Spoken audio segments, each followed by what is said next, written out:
Special round of applause to Mr. Gary McKechnie for doing all this work. Thank you. Thank you very much. And Gary, let me start with you. What was it that drew you to this story to want to make this everlasting tribute to Mabel? About a year and a half ago, after Gilbert's book, Beneath the Ruthless Sun, came out, we arranged to have Gil come to town and do a presentation. And when the second book, Beneath the Ruthless Sun, more so than Devil in the Grove, really demonstrated what a courageous woman Mabel was.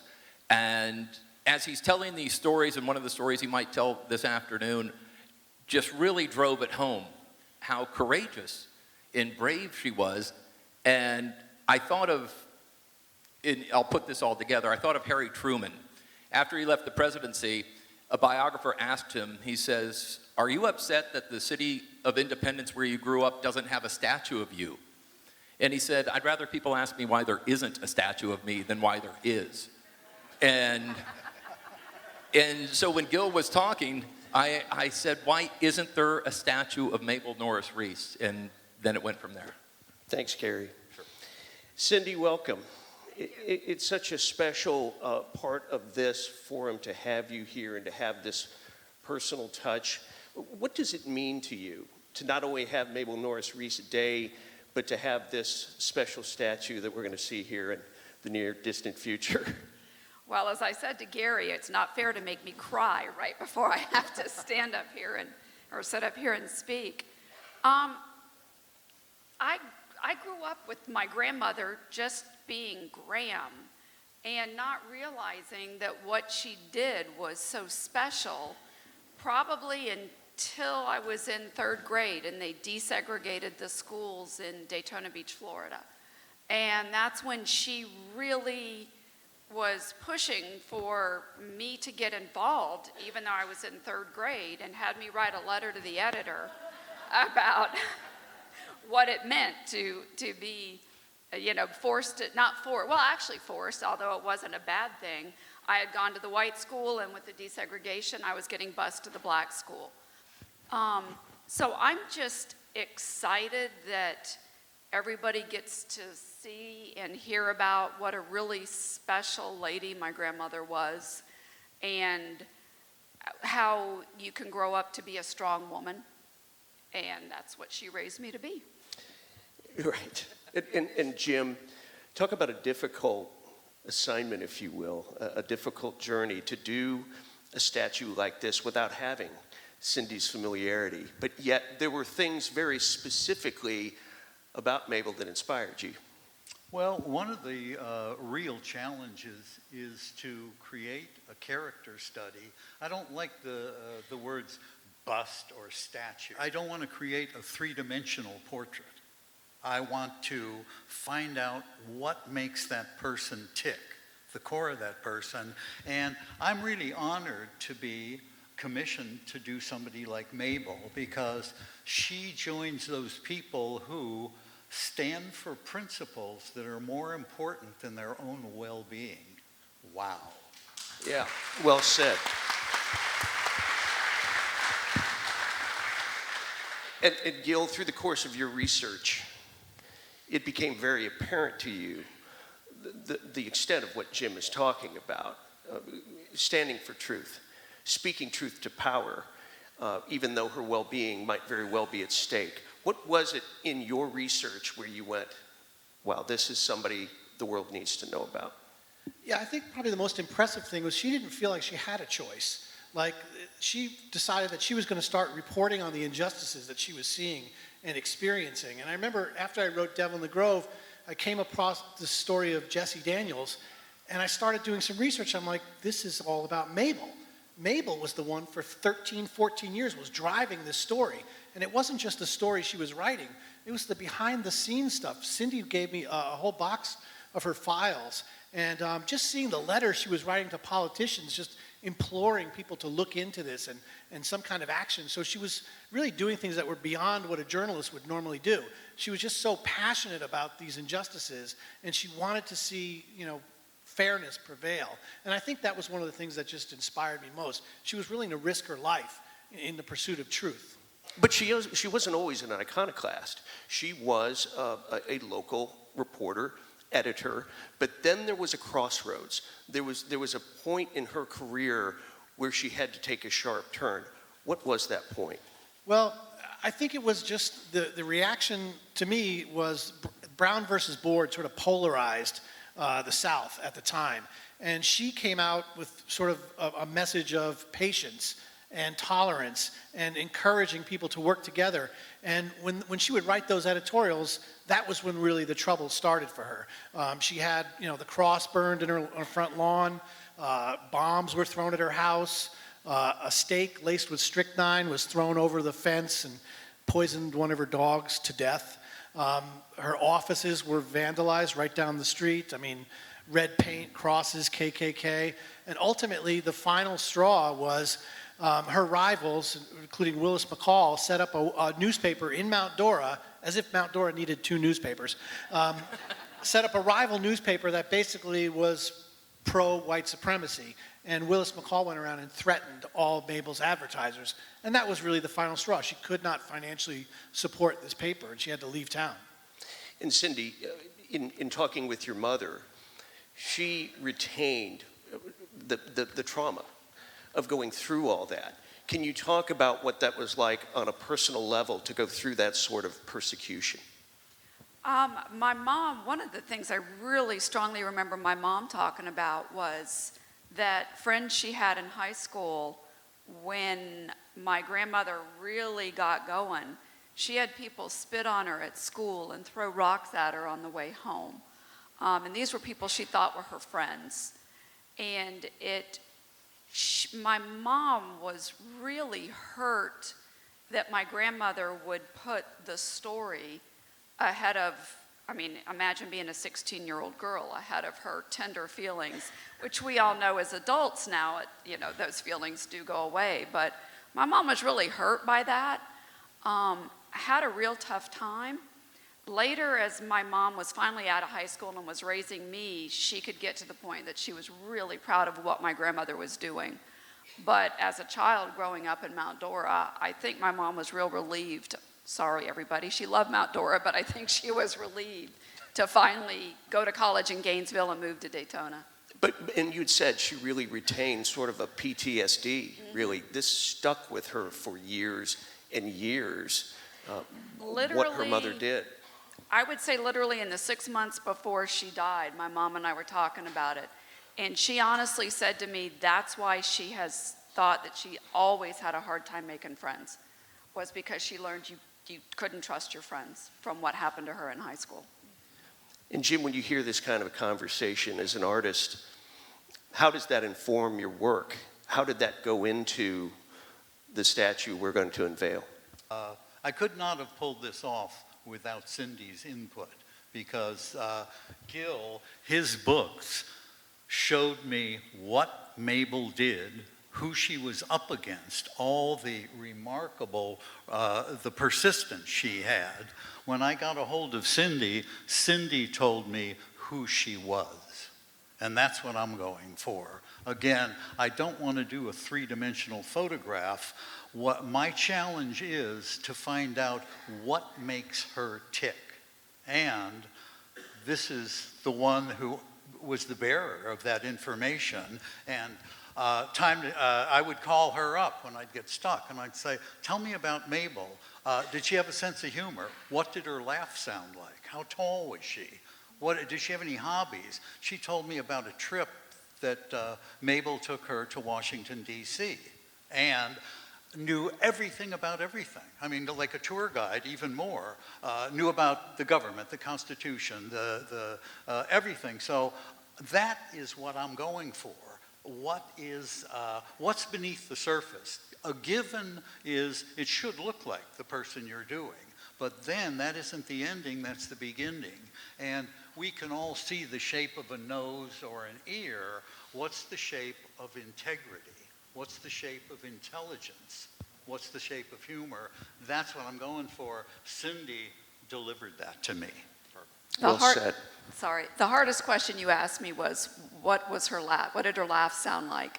And I'm like, It's been way too long since I heard that. Well, you know what? The way Cindy was so valuable, this was at a time where the challenge is I'm doing a sculpture of someone I never knew, I never met, and you can do a killer painting from one photograph because it's a controlled point of view. You can't walk behind a painting and see the back of their head.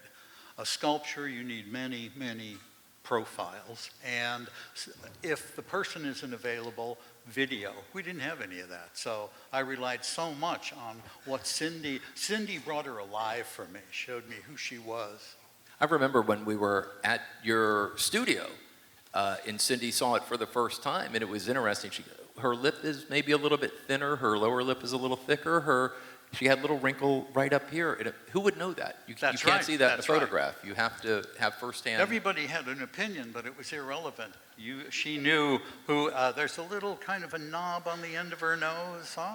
Fill it out, you've got her a little too lean. But you know what? I knew I was on the right track. At one point, you feel like you've captured what you're going for, and now is the time for Cindy to see it because it's still in the raw clay and changes can be made. So Cindy was ready. I unwrapped the sculpture and I looked at her and she teared up. And I thought, I do that easily. On the right track. Mabel. Gotcha. Before we get too far in the weeds, Cindy, I want to hear more about this trip to D.C. because this was in the 80s, and Mabel kind of felt, she felt like she owned the place. She did. When we were, I didn't think it was any big deal, but when we went there, she introduced me to Tip O'Neill, Carl Albert, Speaker of the House, Shirley Chisholm, the first black woman to run for president.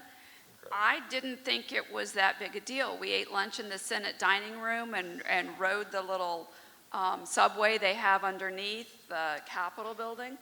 And I just thought it was a fun trip with my grandmother. And you're inside the White House, and you think the tour's over, but Grandma may have other ideas. Yeah, we got to go through the buildings. We got to go, or through the rooms. We got to go in Lincoln's bedroom. We didn't have to pay for it.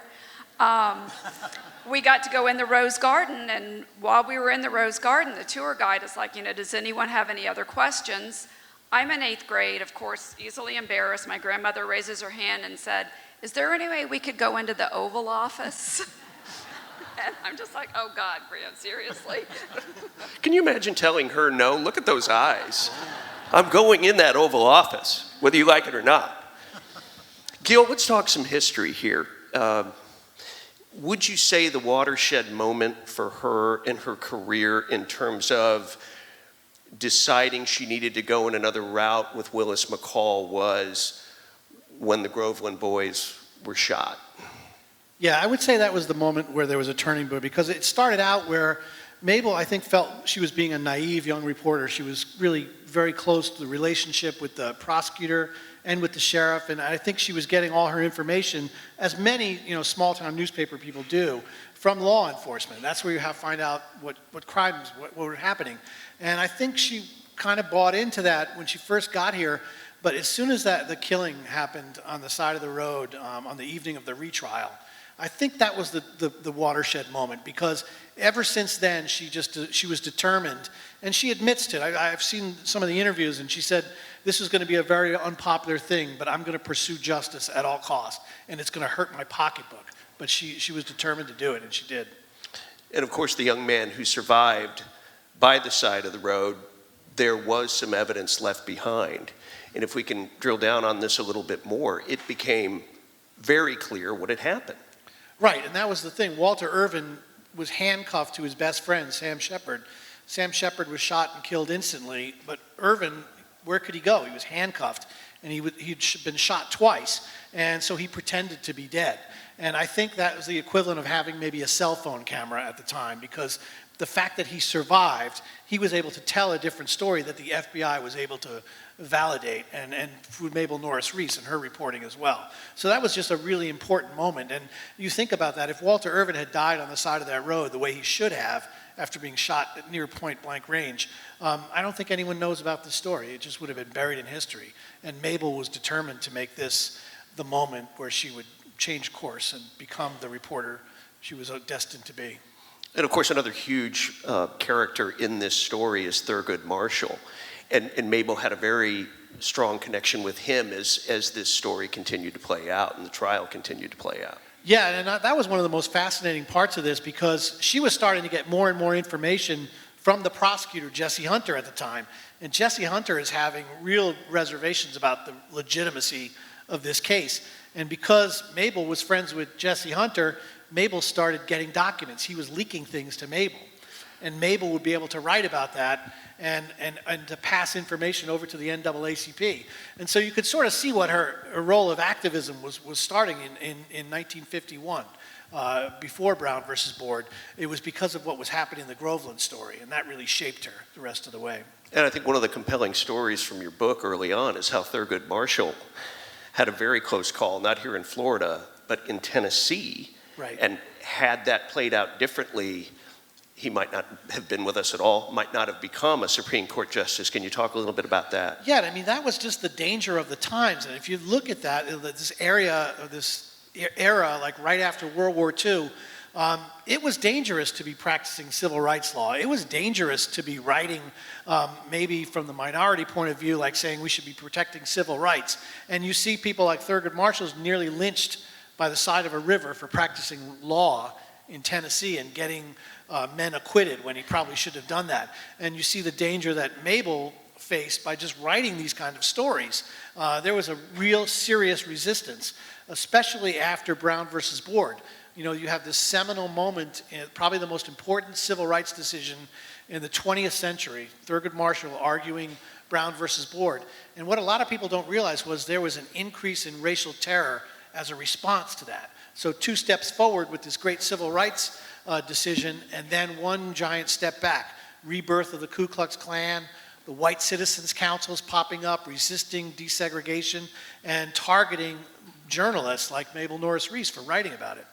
And Cindy, you were talking about a specific incident where your grandmother, this may have been a very close call in her life when she got a phone call about your mother having to go out and rescue her. Do you want to talk about that? Yeah, it was when my mother had first started driving, and so she got a phone call at the newspaper office that said my mom was broken down somewhere and they needed my grandmother to come get her. So my grandmother, gathers everything up and is getting ready to leave, and I don't know why she stopped and said, wait a minute, let me just check on this. And she called the house, and my mom was home and was fine. And my grandmother realized they were trying to get her to go out because they said that, my mom was out on some deserted road, which was probably the trigger that made my grandmother realize, well, Pat wouldn't really be there. So, my grandmother always felt that had she gone rushing out there, that might have been the end of her career and motherhood and everything. Maybe the end of her life. Yeah. And I've got a quick question because I'm fascinated by what I'm hearing now, much of it for the first time. It amazes me that where we're at 520 North Baker Street, the epicenter of all of this is within a block or 2 of here, in this small town in Central Florida. What made this different from other places in the South where this sort of thing was going on, Gil? You might know. Well, I mean, I'm not sure what made it different. I think that it was just, for most part, I think that lots of the places in the South are different because I don't think there was a more powerful sheriff than Willis McCall in the South. And so he got involved in a lot of these kind of incidents. And when you think about it, well, the journalists who are covering this, they're going to be drawn into that fight as well. And so I think it was kind of a perfect storm. One of the interesting things is, and this is right in this area, in the mid-50s there was a policeman who was shot. I think there's a plaque up here in downtown Mount Dora that you can see, it, celebrating the life of this policeman who was killed. Well, I actually tracked down his partner at the time, who was a young policeman by the name of Tom Ledford. And he told me that what had happened was there was some man clearly mentally ill. He was shooting at people. He shot one of the policemen, shot a doctor. And Tom Ledford, because he'd just come back from the Korean War, he was sort of sneaking into the house and trying to sneak around it. He wanted to stop this man from shooting anybody else. And he did so, and he killed the assailant. And he told me, he goes, then this crazy reporter came running up to me and said, did you have to shoot him? Did you try talking to him first? And Tom said, well, he was shooting at me, I had to. And he was absolutely convinced that Red Mabel, as everybody knew her at the time, was going to write a horrible story. but he was really surprised to see that when he did read the story that Mabel had written a few days later, it was perfectly the truth and celebrated his heroism for stopping this shooting. So he was suspicious that, Mabel would maybe, fake news kind of story that she would write, but he ended up saying that it was actually very accurate what she said. She was just trying to get to the facts. What was interesting when I was doing some research before this panel was looking at some of the headlines involving Mabel on newspapers.com, and it really sticks with you when it's an editor of a small town paper who has a bomb exploded in front of her house. And the other one was she had written an editorial about McCall because he had unilaterally decided that the Platt family children, they were Negroes and shouldn't go to the all-white school. Do you want to expand on that? Well, that was one of those things where, Willis McCall at that point decided, that the documentation that the Platt family has was that they were Caucasian and that they were a mixture between Indian and Croatan ancestry. But he just went through and looked at the Platt children and said, that one has a wide nose, must be black. And he was doing this like amateur anthropological study of the Platt children, and he decided on his own merits that they were not entitled to go to the school. So there wasn't going to be a school board decision, it was going to be Willis McCall's decision. And Mabel obviously felt that that was absolutely preposterous, and so she was the main instigator, and this is the one she covered. It got national attention. She was writing for Time magazine at the time, corresponding about this. News crews were coming to Mount Dora to cover this story. So it was just a fascinating moment, and Mabel ultimately prevailed on this and got the truth out according to what she was able to report on.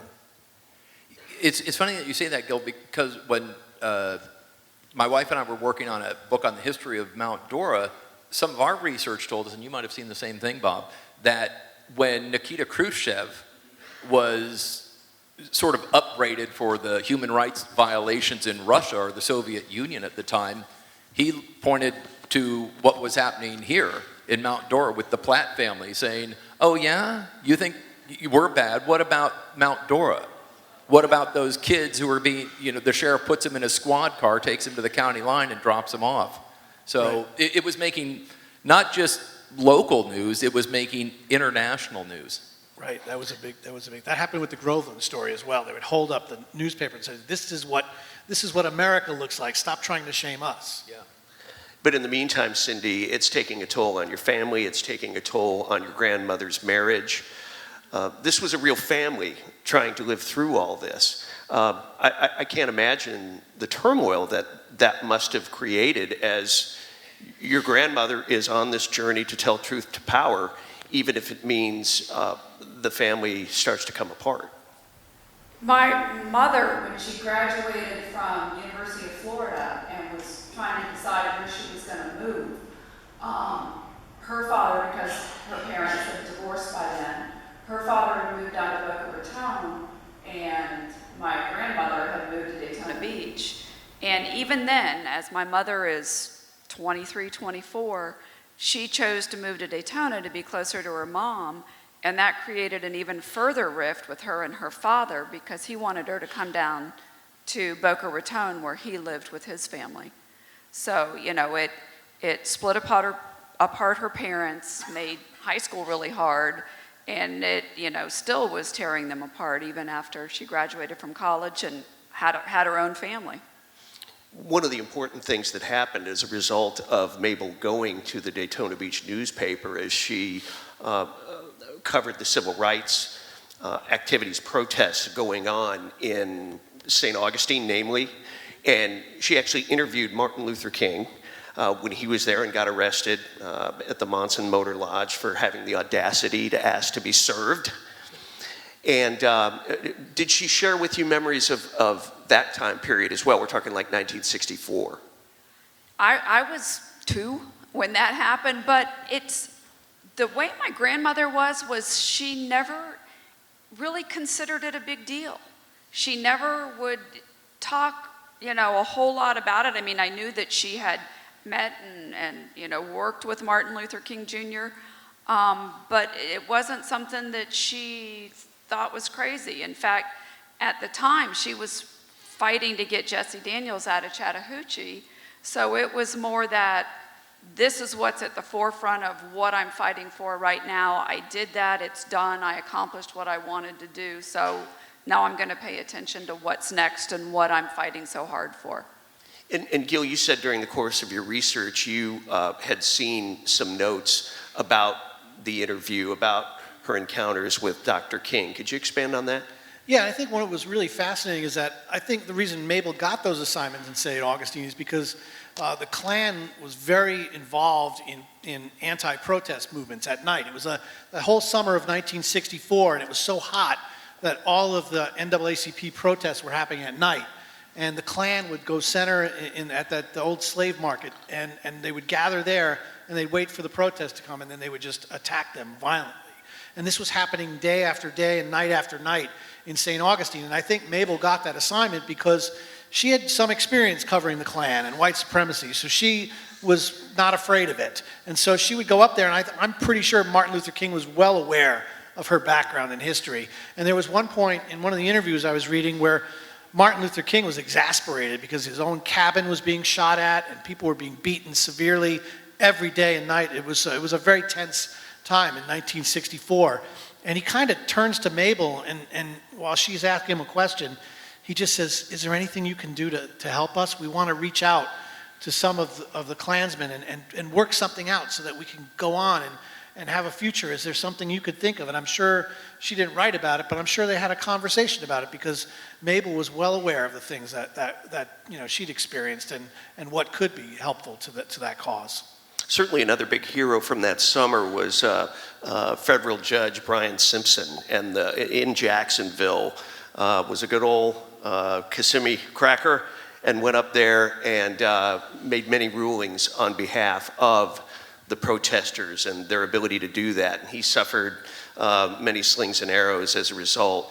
You know, Jim, as I hear all of this conversation about integrity and courage, how does that translate into a work that you're putting together? How does that help make this sculpture more three-dimensional as you start to think of this person who is willing to risk every bit of it? I know you had talked about a quote that you'd had, that you had read from, but tell me overall, what does that level of courage mean to you as an artist? Well, more than the photographs, the inside, what makes her tick. Here was a woman, I keep thinking of things when I'm doing someone like this. One of the great quotes, and it's been attributed to many people, but it's, "In order for evil to exist, it only requires that good people do nothing." Enter this person. We live in a world where everybody knows the Kardashians, but nobody knows Mabel.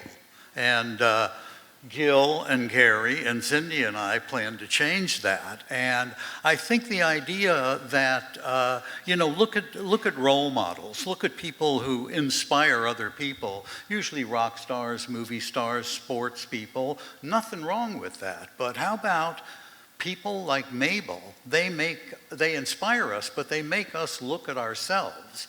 And those are the kinds of things that give me the energy to get into who she really is and add a life force to this thing. And again, it's like most sculptures I see, busts and statues, seem terribly static, although they may be a good representation of what they look like. But these people, hero is a word that's thrown all over the place now. If you have a uniform on of any kind, you're a hero. Firemen, hey, postal workers have uniforms there. But this is a true hero. You know, somebody who's willing to put their life on the line. And what amazes me is something akin to what Cindy just said, reading. If I couldn't have access to Mabel, I read everything I could find that she wrote. And one of her anthems as a professional journalist was, very simply, "I must know I'm right, then I go ahead." Wow, not like, ooh, I better not, maybe I should rein this in a little bit. Maybe I'll offend that and, complicated. She was simplicity plus. I must know I'm right, then I go ahead and look out. And everything she did, it is astonishing with all the things the Klan and this murderous sheriff threw at her that she didn't stop. And she wrote an editorial after the bombs and the dead fish thrown on her front porch and the murder of her dog and the burning cross. She said, if the KKK and these boys think they're going to run me off, they got the wrong lady. And just her singleness of purpose is amazing. If we're exposed to that as an inspiration for us, she can change us. We kind of consider ourselves, and I thought, gee, could I do that, what she did? I hope I could, but would I? But I've found when I'm involved with a sculpture like this and finding out who she really is, when it's finished, I may not be the same guy who started the sculpture because of the influence she's had on me. So in a way, it's a great honor for me to spend so much time searching the depth of what made this woman tick. And she's a hero. That's what a hero looks like.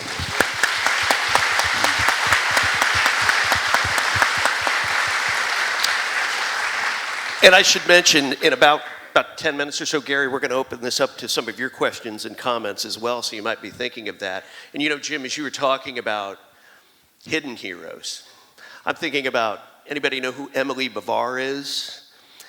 She was the Orlando Sentinel journalist who broke the Disney story. 1965, and she talks about going out on a press junket, and she's in the office with Walt, and he's, buttering up the press, and she walks up to him and says, by the way, Mr. Disney, are you the one buying up all of that acreage in Central Florida? And she said he looked as if someone had thrown a bucket of cold water in his face because it hadn't been announced yet. There's people like her. There's people like Jean Yothers from the Orlando Sentinel and Ann Rowe from the St. Petersburg Times, Elvely Donaldson from the Lakeland Ledger. There were a lot of strong women in those days doing courageous kinds of things. And Cindy, I'm thinking, what would Mabel think of all this? Would she think it's just too much fuss? Knowing your grandmother the way you did, how would she react to something like this? Actually, I think she would be really excited that she would get the opportunity to further her agenda, that she would have the public forum and the acceptance that she would be able to, say, go out there, do something, fight for civil rights. When the awards that she got as a journalist, she was really proud of those. I found a book a few weeks ago that I had given her when I was in college. It's called Grandmother Remembers. And it was for her to fill out all kinds of memories and things like that. And I can't believe I forgot I had it. And it was just like, when we were getting ready to do this, I'm like, oh my God, I have that book. Why have I not remembered I had that book? And in the book, she talks about how proud she was of her awards and the things that she would change and do different, and the things she was the proudest of. So I think she would really like I said, the opportunity to further her agenda. And Gil, I think so much of what we're talking about here is relatable to today. Telling truth to power. Now we have the internet, and we have social media. You were talking to CBS Radio about how some of it is relatable. Do you want to talk about that a little bit? Yeah, that's the thing. This is obviously a time where, journalists are under attack, enemy of the people. They're being attacked by basically just saying everything you're writing is false. It's not true. Here's the truth. And because of social media, these are very powerful forces at play. And I think one of the things to really take away from that is we feel like, well, if journalists are truly the enemy of the people and they're under attack, the worst that's really happening is you get called out on Twitter. or, you know, or you're just, you know, mocked perhaps in a tweet or by other talking heads on a television show. But what Mabel was facing was actual real danger. I mean, they were killing her dogs, throwing bombs at her house, crosses burned that nearly incinerated the house. I mean, if that would have caught onto the tree in front, that was the big worry. The house would have gone up in flames. And so these are the kind of things that are real threats. And one of the things I had to think, I think journalists need to get a little bit of a stiffer backbone, because what they face in the United States is nowhere near to what Mabel was facing back in the 1950s. So that's one of the things. And one of the things I thought of as I was thinking about this is, somebody asked Mabel about the danger she was under by continuing to write about Sheriff Willis McCall, and at one point she said, "I'm my own best insurance policy. If anything happens to me, everybody's going to know who did this." And I thought that was a pretty telling moment for her. And Gil, when you look back at the time period where she was a journalist in, it amazes me the power of a small newspaper. You know, these days it's, there might be some advertising I'm looking for in it, but back then this could, you know, the printed word, a small paper was absolutely crucial in a town like this. It absolutely was, and newspapers are having such a difficult time, but I think you're going to see us sway back to that local reporting. I go around and speak to young journalists, and, you know, it's amazing how many of them say, like, I want to be like Mabel. That's the person I want to be. I want to be in a small town and calling out power and just affecting things locally. And so it's nice to really see, like, somebody who was writing about this 50 and 60 years ago is still seen as a role model. Could you imagine what it was like? There were no other female reporters. A lot of the times Mabel was the only woman covering these stories. All the other papers, for the Orlando Sentinel, for the most part, were men. And they kind of kept her out of the loop a little bit. And she had to fight a little extra harder to be taken seriously because she was a female. So it really speaks to the uniqueness and the power and commitment of Mabel. You know, when you're talking, Gil, it's interesting because 90% of what we've discussed today is the courage that she had to go up against Willis McCall, all of the threats that she faced, her family faced. But you flip the coin over, she was reporting on yacht club regattas, garden club meetings, the snowbirds coming back to Mount Dora. It was like she was two people, one the Chamber of Commerce rep, and then the crusading journalist. Just phenomenal woman. Last night, I was looking through a box of her things that I have, and she saved some copies of the Mount Dora Topic.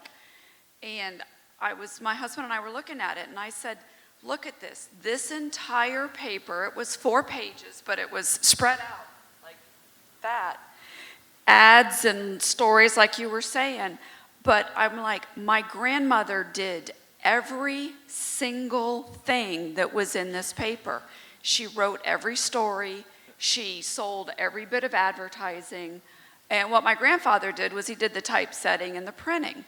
And I was just amazed anew that every week she did this. She had my mom helping her put it together.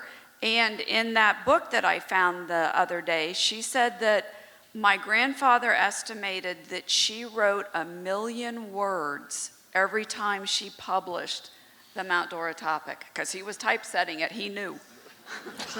And that just begs the question, what kind of a week? How many hours a week was she working? Any idea? Well, I know that my mom went there after school, every day after school, and they were there until well after dark. And the night before the paper went out, they were there till like midnight. And I think it was basically, Sunday they would go to church, and other than that, it was a 7-day-a-week job. And Gil, I think another takeaway from something like this is just the importance of getting out of an internet bubble and considering disparate points of view, what people might today call fake news, something like that, is to consider all of the points of view rather than just looking for affirmation in the one avenue that you've gone to on the internet. Would you agree with that? Yeah, I really do. And having studied the Mount Dora Topic and looked at it, it wasn't as agenda-driven as you might think. There were many political things that were happening in the country that she was responding to. I would say that her point of view was sort of one of moderation.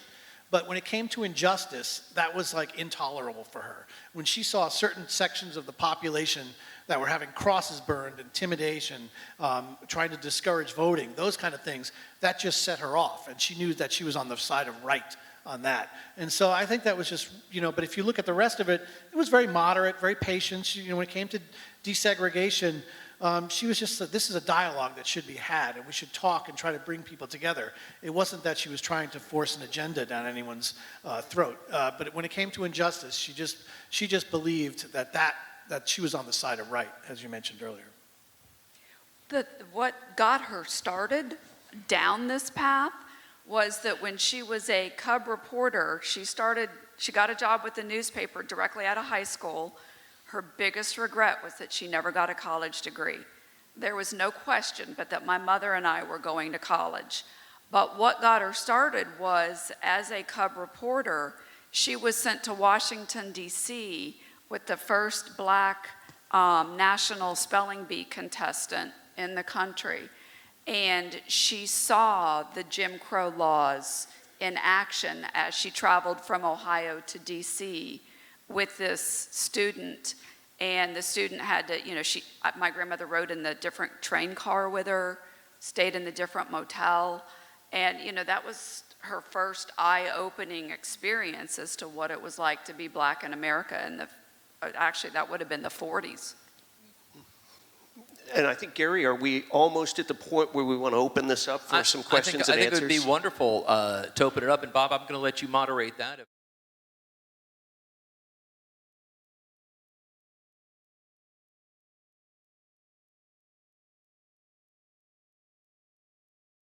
I don't know who, this is so far out of my league, and I finally decided I just don't want to even get involved, and people are interested in it. But I do know that when Jeffrey Toobin reviewed Beneath a Ruthless Sun, he said there's going to be a brawl between Meryl Streep and Frances McDormand for the role of for Mabel Norris Reese, which I can't argue with that. Let me say something about that. It's like when these things are finished, this isn't the end, it's the beginning. And these kind of sculptures take on a life of their own because of the attention they attract to the person.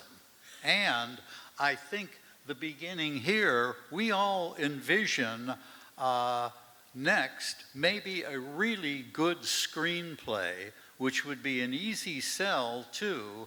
There's a lot of production companies founded by very smart young actresses in the industry, and they're not waiting around to be cast as somebody's mother, girlfriend, whatever.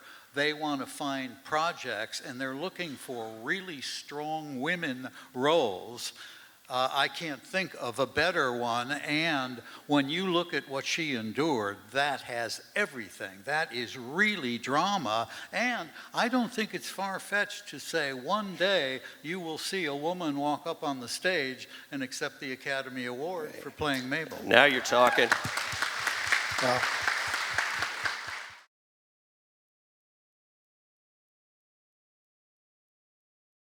Surprisingly enough, her dad worked in a coal mine, and his dad, thank God I found that book because I just read this. His dad died when he was probably in about 6th grade, and he had to quit school to go to work, and replaced his dad in the mine. And her mother, she was one of 7 children, and one of the things she said, she never learned how to cook because her mother, she was the youngest. But when she wrote about them, she never mentioned anything about how they felt about civil rights and things like that, but she said they raised her to work hard and to be honest. If it was right, she was going to do it. And she wrote those were the 2 values that she got from her parents.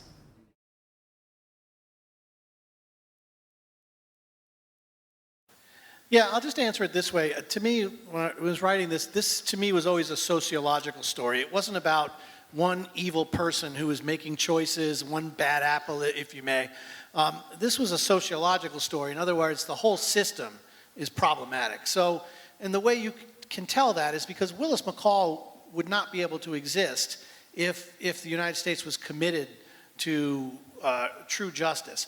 But what you find when you read these books, you find that Willis McCall, somebody had his back at every level of government, whether it was the state attorney, to the judge, to the governor himself, to the U.S. attorney in Tampa, who decides not to press charges and not to further investigate this. So at every single level of government, there was a failing that allowed Willis McCall to have a 28-year reign as sheriff. And I think that's really important to understand, because when you sometimes read, you get caught up in the stories. You go, well, this guy is just evil. It's not just one person.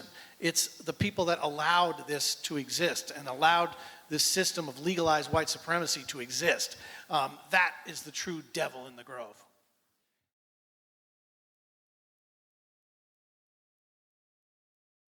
Well, that was the Davidson family, but you want to Herbert talk Davidson. about, yeah, you could talk about them. They supported what my grandmother did, although she wrote in that book that I found that she wasn't completely happy that she had sold the Topic, because she said she felt like she was having to write on demand, and that even in the 70s when she was still writing, that she felt that as a woman and as someone that didn't have a college degree, that she wasn't afforded as much respect as her peers. But yeah, Herbert and Josephine Davidson, and then their son Tippin took over the News Journal, really did support her, and she was very thankful that they continued to let her continue with her crusades that she was on. Can I just add to that a little bit? Just to sort of, I know Mabel was insecure about not having a college degree, and she wasn't really accepted into that old boy network of journalism. But, I came across an interview when I was researching Beneath the Ruthless Sun, and they talked to the head of the Klan, Haas Manassi, who was up in St. Augustine, and he was the one that was organizing all the resistance to the African-American protests. And somebody asked him in this interview, they said, what did the other journalists do, the other newspapers, how did they feel about you and the Klan? And he said, he kind of laughed, and he said, well, they were kicking in a few dollars themselves. He says, the only one who gave us any trouble was this lady in Daytona Beach, and that was Mabel. And so there's a benefit to being on the outside. She was on the right side. I think it's about that time, Jim. I think it's about that time, yeah. And hey, ladies and gentlemen, would you thank our panel here for this lively discussion today? Two things that were a signature of Mabel that was very important to me in her appearance. Number one was a single strand of pearls. That just showed up in most of the photographs. The other one was attributable to this man's words. He pointed out those big bebop cat eye glasses. And apparently that was another signature of hers, and I hope I incorporated that too. At one point, I called Gary and I said, do you know where Mabel's house is? And he said, I can find it. I said, would you go over there, and if it's not disruptive, get a handful of soil from where they burned the cross. He sent that to me, and I mixed all that soil into the clay this is made of. So this sculpture is permeated with Mabel's front yard. Then I called Cindy and I said, you must have been the recipient of everything Mabel left behind. Could you send me something I might find a way to incorporate in the sculpture? Nothing precious or expensive, maybe a button from a blouse, something. She showed up, and what she was carrying blew my sneakers off. She showed me it was the cap to the margin release key from her typewriter, the very typewriter she exposed that devil, that sheriff. So I found a way to incorporate that in the sculpture too. Ready? There we go.